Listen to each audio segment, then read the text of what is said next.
All right. Hi, my name is Randall Williams. Obviously, if you're watching this on Facebook, you'll know. I'm here for recording this for a couple of reasons. One reason is to update everyone. Sorry it's taken so long, but we'll start out by giving a little history of the last year, my history of last year. Around May, I ended up going into the hospital with COVID. I think it was a Delta strain. And it's pretty rough. I was in there for, I believe, 4 days. A little out of my mind. Funny thing how that affects you. But definitely kept me down for quite a while after. Well, a little while before and a long time after. So I wasn't really able to work a lot, during that time. So next we'll go into me going back to the doctor. I went to Express Care because I had some swelling in my throat. The glands actually on this side were swollen. And my main concern was actually that I had a sore throat that had lasted over 6 months. And so that's the main reason that I went. So went to the Express Care in Crown Point, and the doctor took a look at me and ended up giving me some super strong antibiotics, and they were about, I think it was 10 days worth, maybe it was 5, I don't know, but super strong antibiotics, and ended up, I went back 2 weeks later, and still had a sore throat, still had the swelling. So he told me immediately to go to the emergency room to get an MRI, and didn't do it immediately. I actually went the following day because I had some things to take care of. And I had already made an appointment with my ear, nose, and throat guy before I had gone to the second Express Care visit. And but knowing that was a little bit later, I went ahead and went to the Express Care. So the following day at the hospital, they went ahead, did some blood work and a few other things, and then they got me in for the MRI, and the person reading the MRI was the partner of my ear, nose, and throat doctor. And the funny thing was, he wouldn't really say anything about what he read. He said, just go ahead and, I see you have an appointment with, your doctor. Go ahead and, go through with that. Well, alarms went up in my head, immediately that this might be an issue. So I ended up thinking about it, talked to the wife about it, and we kind of had an idea of what it could be. And I will tell you that the ailments that I'm dealing with now, I have COPD, and a bunch of other things we'll get into, and all these are from the burn pits over in Iraq in 2008, 2009. So I wait several days. I believe I had about a week to wait, which can seem like an eternity. And I finally make my appointment, and I get seen, and my doctor, he looks inside my throat, and then he ends up taking me into another room, scoping it, and I think, did he take a biopsy? I don't know if he did or not. He may have, but before they could even get results of that, he gave me the prognosis and said, you have basically tonsil cancer. I won't give you the technical name because it always eludes me. So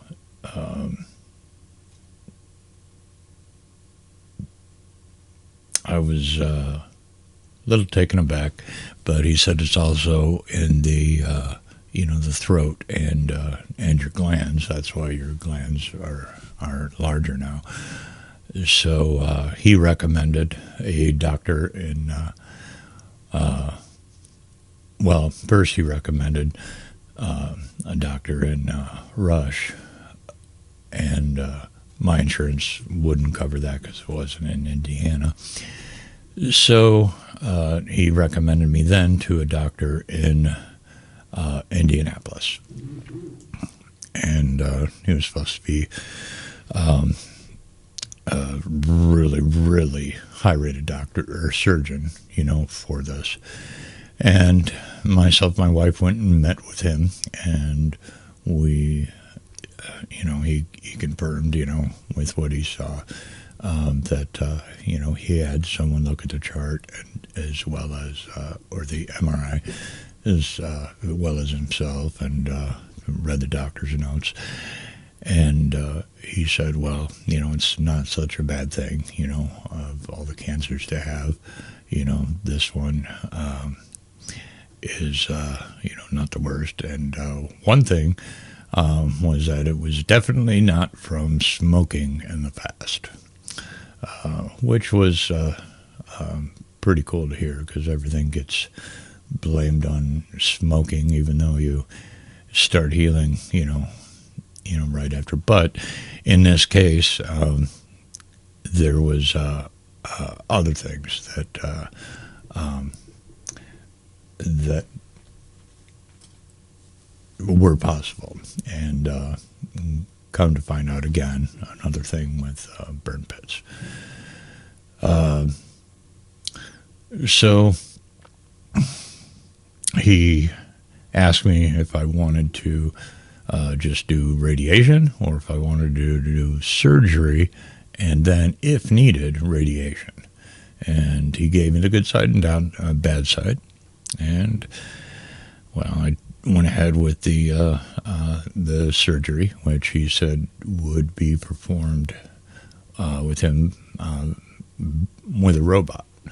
And I thought that was just really, really exciting. So scheduled the surgery for November 8th. Went in for the surgery, and apparently everything went pretty good. Except my wife recalls that, he didn't have the happiest look on his face when it came out. But later, he had stated that he had to cut a lot extra out of the throat than he had originally intended. So as they examined me, they said it looked very good, and I was just going to stay there for a couple of days, and they'd release me. So the next day, the 9th, was in there with my wife and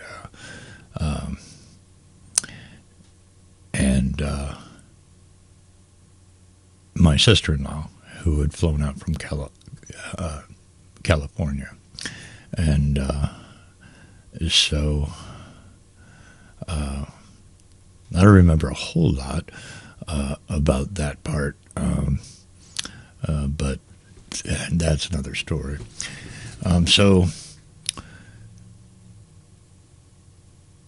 the ninth, later on the ninth, the nurses tried to lay me down, and instead of allowing me to stay propped up, and I complained that I felt like I was drowning when I laid down, and they apparently said that that was normal with this kind of surgery, and not to worry about it.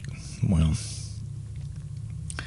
the next day on the 10th, my doctor comes in, and he's checking me out, and everything seems to look good. Looks back at my throat, doesn't see any bleeding, visually from his perspective, where he can actually see inside the throat.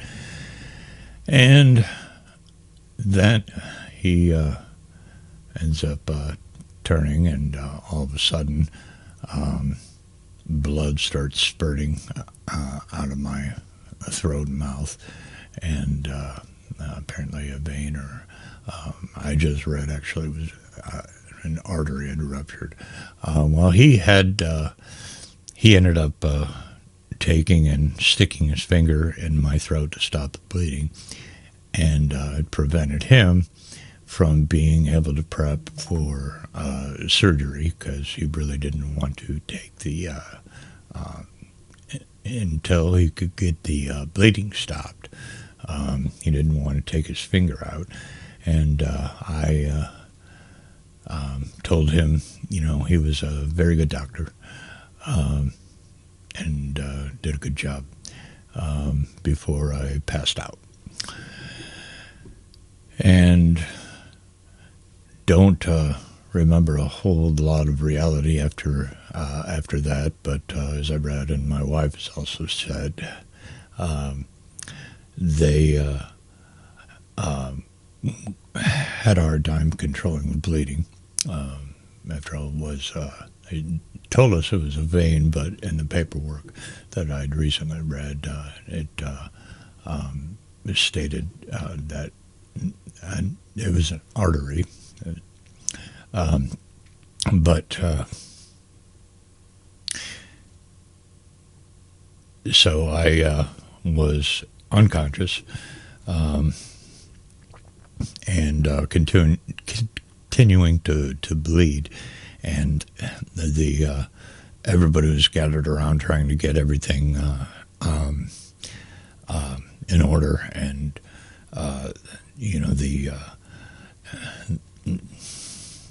the doctors tried to get a tube down my throat, and that wouldn't work. My airway was blocked. It was tightened. So the doctor needed to do a tracheotomy, but at this time he was also shoving towels into my throat to control the bleeding. And my wife said that my mouth was just filled with towels. It was weird how many towels would actually fit into my mouth. But they also found that there was no knives on the ICU floor, so they couldn't give me a tracheostomy. At a certain point, I died, and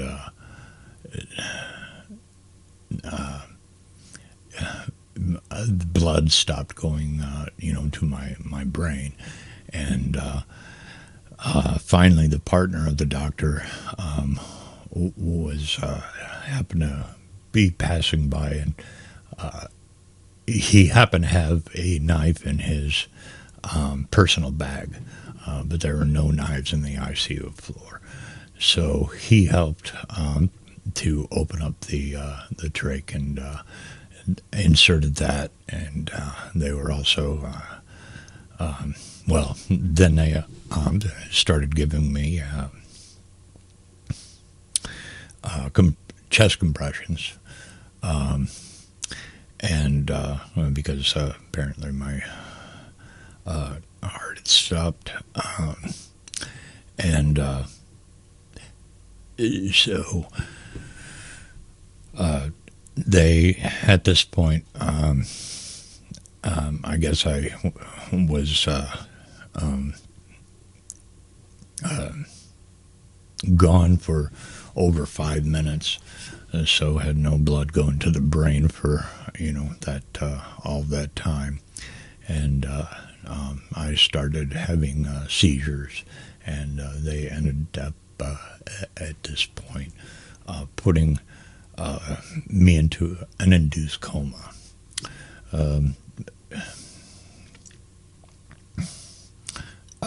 I stayed in the induced coma for 11 days, and during the time of the coma, they had been able to suck the blood clots out of my lungs, and all the blood that had gone from my throat down into my lungs, which was a good thing. They ended up getting a feeding tube in my stomach, and then it was that was on the 10th, the day I was supposed to be released, and over the next day or two, they monitored me, and several neurologists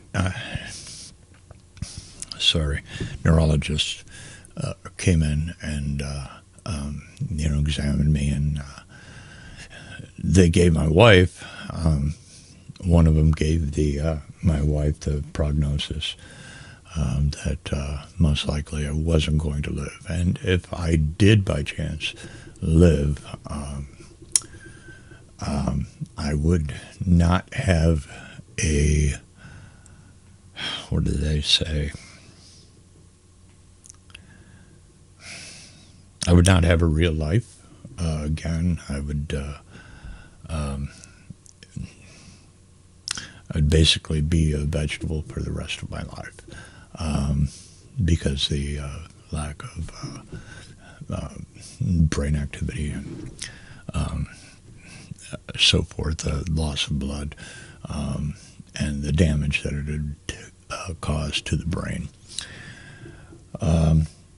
My wife said, first of all, you don't know my God, and second of all, you'll never speak those words inside this room. If you need to speak with me on that level, you will wait outside, and we can speak about that out there, but never in this room again.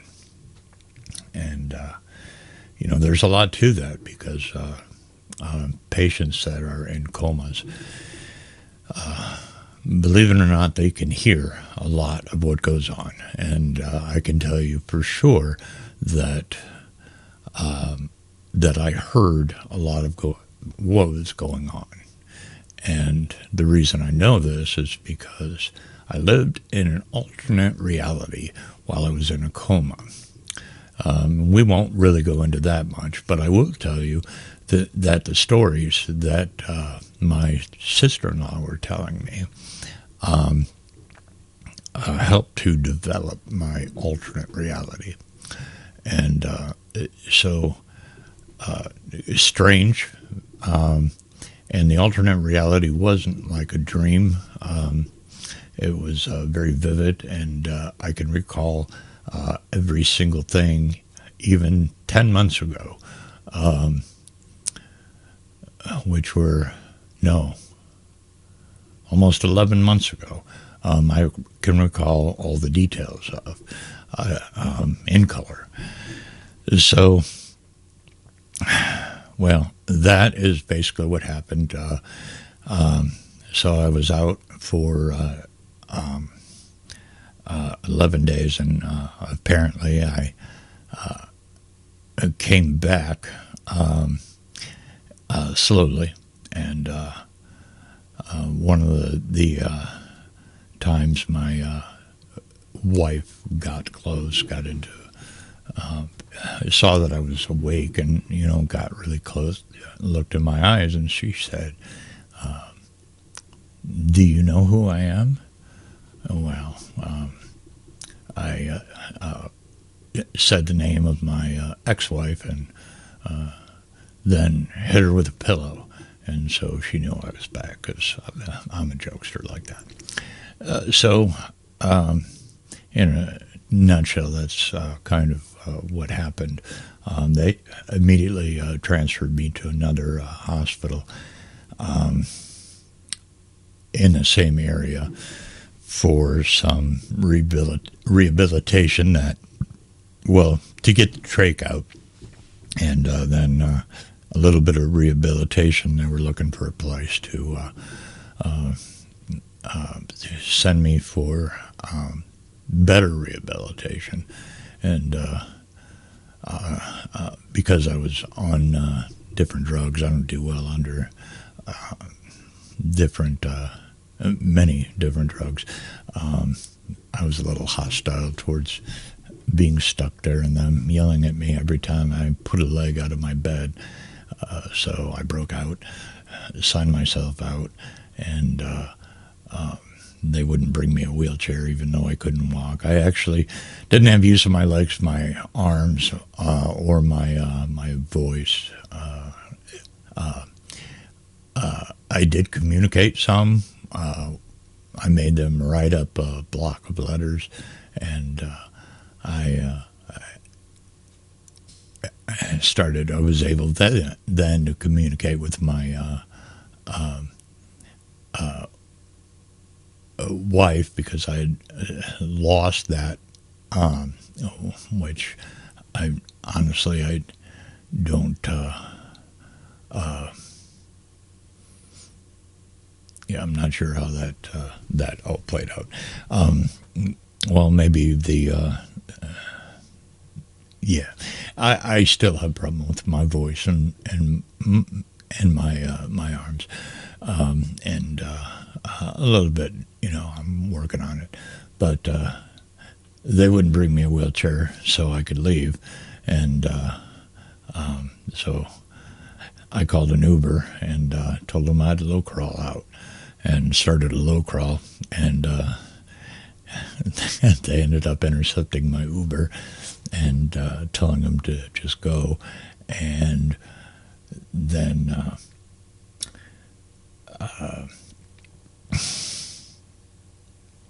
got me back into bed, and told me my wife would be able to get there on Sunday. I believe I signed out on a Friday, and the wife couldn't get back up there until Sunday, which she did, and she was not very happy with me, but and for the next several days, but that's just me on drugs. I don't do very well. But the reason for all this is not just to explain what had happened, and by the way, all the cancer, they did get all of it. I have other conditions, and I do have to wait 5 years before we can say I'm cancer-free. But that's still great news. And this is my testimony of what happened, and there will be a sermon attached to this. But for everybody on Facebook, if you'll be able to see this one, and if you want to see the one with the sermon attached, you can go to the YouTube, my ministry YouTube page. Well,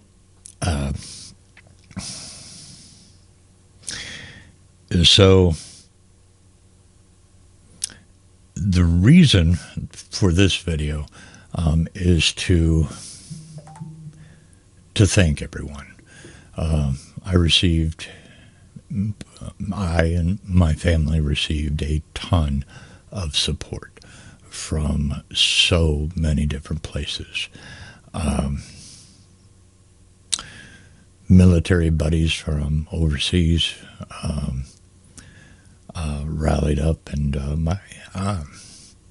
my sister-in-law, Deb, she started a GoFundMe page, and then several people went to their churches and rallied them up, and then also different veterans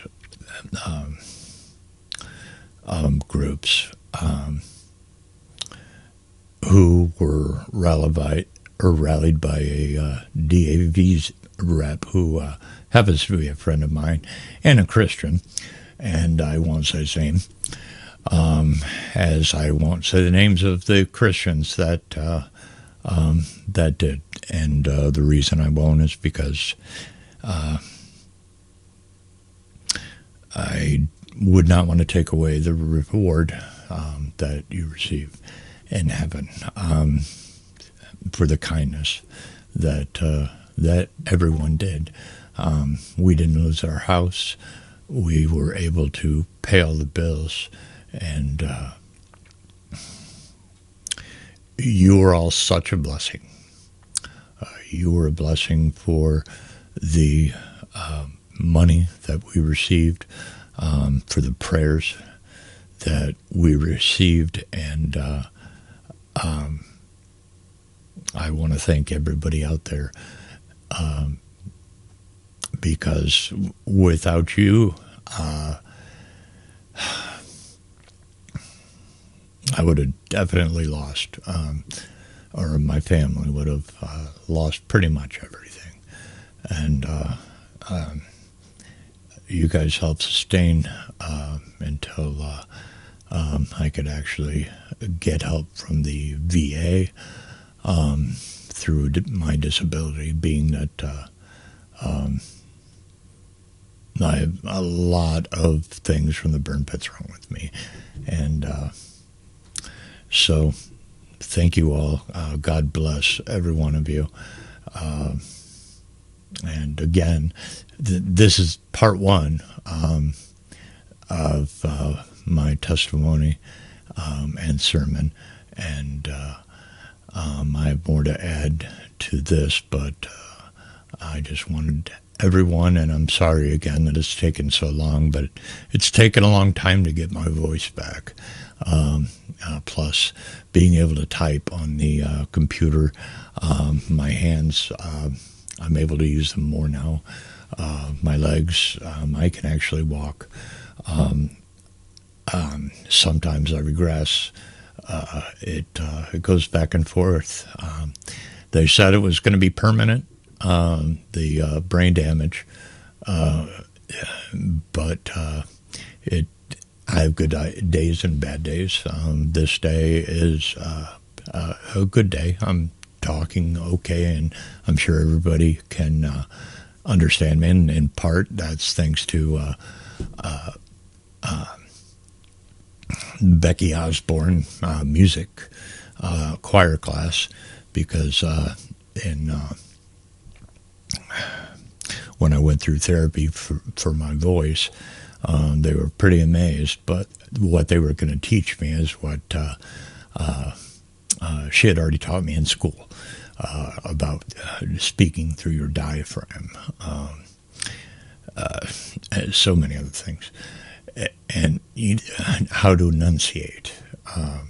Well, all that stuff that you'll do in singing will apply directly to having a problem with speaking. So thank you for that. And since that was the school, yeah, well, thank you. But yeah, there's so many people I'd like to thank, and honestly, I can't even